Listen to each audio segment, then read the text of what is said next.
साथियों, 21वीं सदी का नया भारत अब न कोई मौका खोएगा और न ही अपनी मेहनत में कोई कमी रखेगा।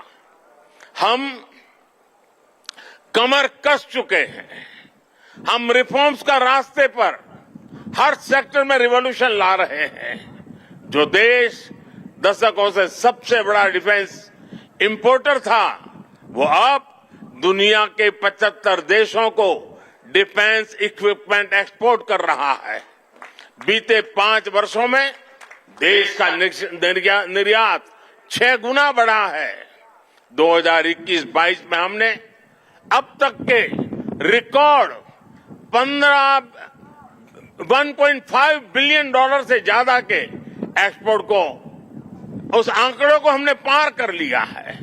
फ्रेंड्स, आप भी जानते हैं कि डिफेंस एक ऐसा क्षेत्र है जिसकी टेक्नोलॉजी को, जिसकी मार्केट को और जिसके बिजनेस को सबसे कॉम्प्लिकेटेड माना जाता है।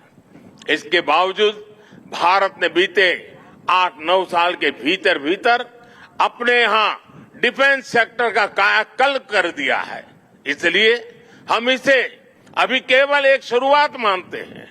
हमारा लक्ष्य है कि 2024-25 तक हम एक्सपोर्ट के इस आंकड़े को 1.5 बिलियन से बढ़ाकर 5 बिलियन डॉलर तक ले जाएंगे। इस दौरान किए गए प्रयास भारत के लिए एक लॉन्च पैड की तरह काम करेंगे। अब यहां से भारत दुनिया के सबसे बड़ा डिफेंस मैन्युफैक्चरिंग देशों में शामिल होने के लिए तेजी से कदम बढ़ाएगा और इसमें हमारे प्राइवेट सेक्टर और इन्वेस्टर्स की महत्वपूर्ण भूमिका रहने वाली है। आज मैं भारत के प्राइवेट सेक्टर से आह्वान करूंगा कि ज्यादा से ज्यादा भारत के डिफेंस सेक्टर में इन्वेस्ट करें। भारत में डिफेंस सेक्टर में आपका हर इन्वेस्टमेंट भारत के अलावा दुनिया के अनेक देशों में एक प्रकार से आपका व्यापार कारोबार के नए रास्ते बनाएगा। नई संभावनाएं, नए अवसर सामने हैं। भारत का प्राइवेट सेक्टर को इस समय को जाने नहीं देना चाहिए। साथियों, अमृत काल का भारत एक फाइटर पायलट की तरह आगे बढ़ रहा है। एक ऐसा देश जिससे ऊंचाइयां छूने से डर नहीं लगता, जो सबसे ऊंची उड़ान भरने के लिए उत्साहित है। आज का भारत तेज सोचता है, दूर की सोचता है और तुरंत फैसले लेता है। ठीक वैसे ही जैसे आकाश से उड़ान भरने वाला एक फाइटर पायलट करता है। और सबसे महत्वपूर्ण बात, भारत की रफ्तार चाहे जितनी तेज हो, चाहे वो कितनी भी ऊंचाई पर क्यों न हो, वो हमेशा अपनी जड़ों से जुड़ा रहता है। उसे हमेशा ग्राउंड सिचुएशन की जानकारी रहती है। यही तो हमारे पायलट भी करते हैं। एरो इंडिया की गगनभेदी गर्जना में भी भारत के रिफॉर्म, परफॉर्म और ट्रांसपोर्ट की गूंज है।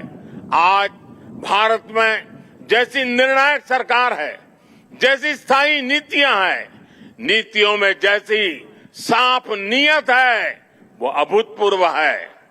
हर इन्वेस्टर को भारत में बने इस सपोर्टिव माहौल का खूब लाभ उठाना चाहिए। आप भी देख रहे हैं कि ईज ऑफ डूइंग बिजनेस की दिशा में भारत में किए गए रिफॉर्म की चर्चा आज पूरी दुनिया में हो रही है। हमने ग्लोबल इन्वेस्टमेंट और इंडियन इनोवेशन के अनुकूल माहौल बनाने के लिए हमने कई कदम उठाए हैं। भारत के डिफेंस सेक्टर में फॉरेन डायरेक्ट इन्वेस्टमेंट को मंजूरी देने के नियमों को आसान बनाया गया है। अब कई सेक्टर में एफडीआई को ऑटोमेटिक रूट से मंजूरी मिली है। हमने उद्योगों को लाइसेंस देने की प्रक्रिया को सरल बनाया है, उसकी वैलिडिटी बढ़ाई है ताकि उन्हें एक ही प्रोसेस को बार बार न दोहराना पड़े। अभी 10-12 दिन पहले भारत का जो बजट आया है उसमें मैन्युफैक्चरिंग कंपनियों को मिलने वाले टैक्स बेनिफिट को भी बढ़ाया गया है। इसका फायदा डिफेंस सेक्टर से जुड़ी कंपनियों को भी होने वाला है। साथियों, जहां डिमांड भी हो, कैपेबिलिटी भी हो और एक्सपीरियंस भी हो, नेचुरल प्रिंसिपल कहता है कि वहां इंडस्ट्री दिनों दिन और आगे बढ़ेगी। मैं आपको भरोसा दिलाता हूं कि भारत में डिफेंस सेक्टर को मजबूती देने का सिलसिला आगे और भी तेज गति से बढ़ेगा। हमें साथ मिलकर इस दिशा में आगे बढ़ना है। तो बेंगलुरु में एयर शो को प्रधानमंत्री नरेंद्र मोदी संबोधित कर रहे थे। नमस्कार, मैं हूं मानक गुप्ता। अगर आपको हमारा ये वीडियो पसंद आया हो तो इसे लाइक और शेयर जरूर करें और हां, हमें सब्सक्राइब और फॉलो करना ना भूलें ताकि आप देश और दुनिया की कोई खबर मिस ना करें। तो जुड़े रहिए हमारे साथ और देखते रहिए न्यूज़ 24।